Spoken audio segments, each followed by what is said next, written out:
પ્રભારીની એ કામગીરીનું રિવ્યૂ કરવામાં આવશે। દરેક બૂથ પર શક્તિ પ્રોજેક્ટના માધ્યમથી કોંગ્રેસમાં જે કાર્યકરો જોડાયા છે એમને આવનારા સમયમાં કઈ રીતે સક્રિય રીતે પક્ષના કાર્યક્રમમાં જોડી શકાય એની ચર્ચા કરવામાં આવશે। સાથે સાથે પ્રચાર પ્રસારના માધ્યમોનો ઉપયોગ કરવો, પ્રચારની રણનીતિ નક્કી કરવી, વિવિધ કમિટીઓની રચના કરવી અને એક door to door campaign plan કરી અને લોકસભાની ચૂંટણીની તૈયારીમાં સૌ સાથે મળીને લાગી જાય એ માટે આજે વિસ્તૃત ચર્ચા કરી અને ચોક્કસ સમયબદ્ધ કાર્યક્રમ નક્કી કરીને જાહેર કરવામાં આવશે।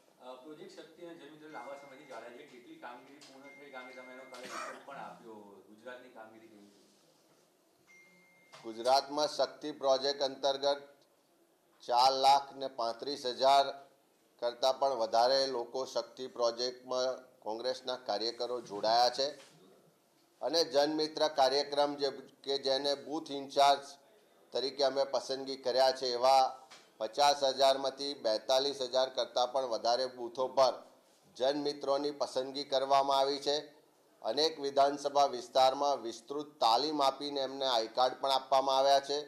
સાથે સાથે બૂથ ઇન્ચાર્જથી આગળ વધીને પેજ પ્રભારી બનાવવાની પ્રક્રિયા પણ શરૂ કરવામાં આવી છે અને એક સમયબદ્ધ કાર્યક્રમ આપવામાં આવ્યો છે। વિધાનસભા સીટ દીઠ એક અમારા પ્રદેશના મંત્રીશ્રીને જવાબદારી સોંપી અને પેજ પ્રભારીને જનમિત્ર બધી કામગીરી જાન્યુઆરી મહિનાના અંત સુધી પૂર્ણ કરી આ તમામ લોકોને બૂથ પરની ચૂંટણીલક્ષી જવાબદારી સોંપવામાં આવશે અને બૂથ જીતવાની રણનીતિ સાથે લોકસભાની ચૂંટણીમાં ઉતરવામાં આવશે।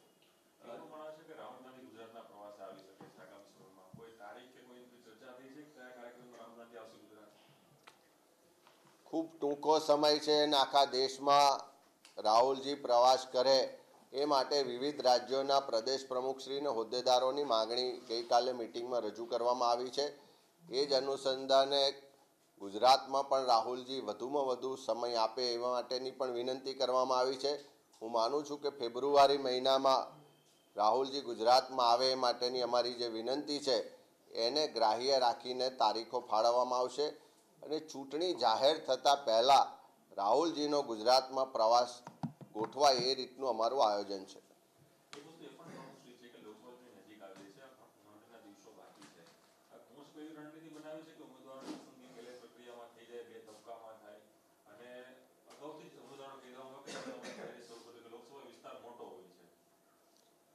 જાન્યુઆરી મહિનાના અંત સુધી પ્રદેશ ચૂંટણી સમિતિ ઉમેદવારોની પેનલ ફાઇનલ કરી અને એઆઈસીસીમાં મોકલી આપે એવું એક ટાઈમ ટેબલ નક્કી કરવામાં આવ્યું છે અને એના જ ભાગ સ્વરૂપે અમારા સંગઠન પ્રભારી રાજીવ સાતવજીએ છેલ્લા સમયમાં સતત લોકસભા ઇન્ચાર્જ સાથે, અમારા સિનિયર આગેવાનો સાથે, અમારા એઆઈસીસીના બંને સેક્રેટરીશ્રીઓ જિલ્લા લેવલ પર જઈ અને વિધાનસભા વાઇઝ કાર્યકરોને આગેવાનોને મળી રહ્યા છે, અભિપ્રાય જાણી રહ્યા છે અને આ ચોક્કસ સમય મર્યાદામાં પ્રદેશ ચૂંટણી સમિતિ પેનલ બનાવીને જાન્યુઆરી મહિનાના અંત સુધી એઆઈસીસીમાં સબમિટ કરે એવું એક આયોજન છે।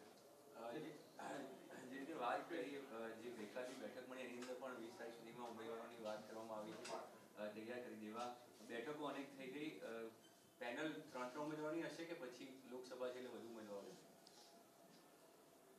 જે લોકસભા સીટની જેવી રાજકીય અને સામાજિક પરિસ્થિતિ હશે એ મુજબના નામો ચર્ચા વિચારણા કરવામાં આવશે અને ત્યાંની પરિસ્થિતિ મુજબ ઘણી જગ્યાએ સર્વાનુમતે જ્યાં એક જ ઉમેદવારનું નામ પસંદ થશે એ ઉમેદવારોના નામની જાહેરાત પણ વહેલી થઈ શકે એમ છે અને સાથે સાથે પરિસ્થિતિને ધ્યાનમાં રાખીને કોઈ જગ્યાએ 2 કે 3ની પેનલ પણ બનાવવામાં આવશે।